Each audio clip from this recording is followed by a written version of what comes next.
حلال رزق سے محرومی خلوت نشین کے لیے سود مند نہیں ہو سکتی، اور حلال رزق اسی کو ملتا ہے جس کو اللہ چاہے۔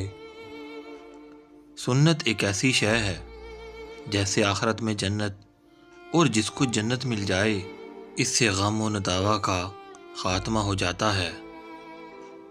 صدق اور یقین دو ایسی چیزیں ہیں جن کے ہوتے ہوئے انسان کسی مصیبت میں مبتلا نہیں ہوتا اور بندہ اپنی منزل پہ آسانی سے پہنچ جاتا ہے۔ غریبی ایک نعمت ہے، صبر و شکر کے ساتھ قبول کرو، اور امیری لعنت ہے کہ یاد الہی سے غافل کرتی ہے۔ اطاعت سب سے اچھی عبادت ہے، جس نے دوسروں کو تنگ کیا اس نے خدا کو اذیت دی۔ عقل مند وہ ہے جس کو بھوک لگے تو کھانا کھائے، اگر بھوک نہ ہو تو کھانا نہ کھائے۔ اپنے آپ کو اہل علم کے سپرد کر دو تاکہ اللہ کے نور سے مستفید ہو سکو۔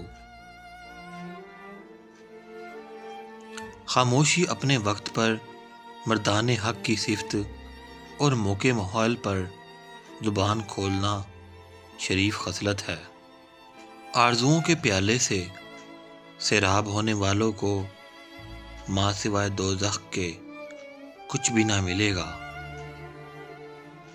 فخر ہے اور علم غنیمت ہے، خاموشی نجات ہے اور نا امیدی راحت ہے، قناعت غنا ہے اور زہد عافیت ہے، نسیان حق خیانت ہے، اور اس سے علیحدہ ہونا کمینہ پن اور اس کے ساتھ حضوری ڈھال ہے۔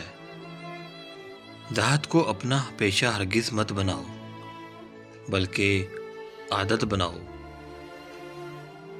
خوف عمل کا رقیب ہے اور امید محنت کی شفیع ہے، اور صادق کے لیے یہ پہلا قدم ہے۔ جس بندے نے دنیا کو محبوب بنا لیا اس کے دل سے اللہ کا نور فوراً ختم ہو جاتا ہے۔ جب تک انسان اپنے نفس کے سامنے فولادی دیوار نہ بنا لے اس وقت تک عبادت میں لذت نہیں پا سکتا۔